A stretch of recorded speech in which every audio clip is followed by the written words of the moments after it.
Hi, welcome back to the Local Dreamer podcast. Today, I'm going to share with you an introduction to Gematria. I'm going to explain in this episode how to do it and give you a few examples of how it works. And I really hope that it sets you off on a treasure hunt for yourself.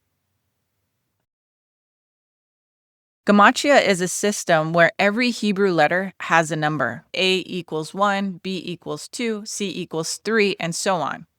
Just like we add the letters together to create a word, we can add the numerical value and come up with a sum total with a number that represents the word. As we move on in this study, it's important to remember it's not just what it says, it's what it adds up to. Gematria is more than just math. It's a way to look at hidden connections between words.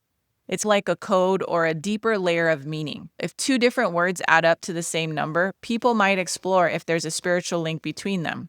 It's not always the case, but it can be there. Gematria shows how God hides deeper truths in the text. For example, the Hebrew word for love is ahava. This word is made up of the aleph, the hey, the beit, and the hey. When we add these letters up, we come up with a total of 13. This shows that the number 13 and the word ahava, which is love, have a connection. From there, we can find other words that have the same numerical value and see if we can build a bridge to connect those two words. A word that does have the numerical value of 13 is the word one, like we learned in our first lesson, echad. It's the aleph, the het, and the dalet, which adds up to the numerical value of 13.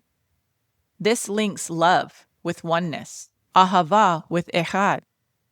Here we can see how love brings unity. In Hebrew thought, love equals oneness. To take it a step further, you could do what is called digit summing or reduction to a root number. This is where you take the full numerical value of a word, in this case 13, and you reduce it to a single digit by summing the digits. You can do this repeatedly for larger numbers.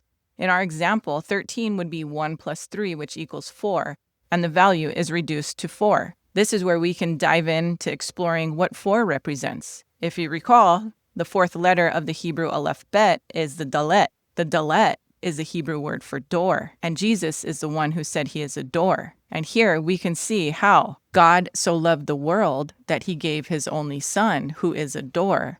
And if you digit sum the total of the word echad, we would also have 4. And now we have all of these symbols that link together and bring us into a deeper understanding of how love has a door that leads to intimacy and union. This right here is worth meditating on, because so many times we can feel separated from the love of God, but right here we can remind ourselves that love has a door, that God so loved me, he gave me a door back into being in union with him. Studying scripture like this helps you have an anchor onto the basics of what it means to be a believer in God. And we easily forget. These are the kind of things that will remind us who it is God is and who it is that we are. So I'd encourage you to spend time in reflection and meditate on the reality that God so loved the world that he gave a door, and that love has a door that leads to union. The Hebrew word for die is mut. It is spelled mem, vav, and tav. This word equals the gematria of 446. If we reduce this number, we get 4 plus 4 plus 6, which equals 14. This word can be reduced to the most simple form, 5. The gematria of the word die is 446, reduced to 5. If we look at the reduced number of 5, 5 represents grace, life, and the breath of life itself, the Spirit of God. The number 5 points us to the fifth letter of the Hebrew aleph bet, which is the hey. The ancient pictograph of the hey is a man with his hands raised as if looking at a great sight. This just shows me how kind God is to leave these little treasures for us. When we might be full of fear when we hear the word die, when we can look at the gematria of this number, it actually gives us another perspective of what it means to die. The number 5 reminds us that when we die, we are going to have our hands raised and be looking at such a great sight. The spelling of the word hey is the hey and the aleph, and it is the man with his hands raised looking upon a great sight, which is the aleph, the strong ox, the master, the source, the beginning himself. I like to look at the order of the letter arrangement. The last letter of the word die in Hebrew would be the tav. If we spell the word tav, we get tav vav, and tav vav has the gematria of 406. Other words that have the gematria of 406, elasa means God made or has made. God is maker. And my favorite is eshka, which is the first person singular future tense verb, meaning I will kiss. With Gematria, we can start to expand our understanding of basic English words. Within the word die, we see our Creator, the God who made us, who comes to us and kisses us. We can take 406 and reduce it by adding the sum of the numbers. 4 plus 0 plus 6 equals 10. 10 will point us to the 10th letter of the Hebrew alphabet, which is the yud. It's the smallest letter of the Hebrew alphabet, and Jewish mystics look at the yud as being the little that contains a lot, the spark of life.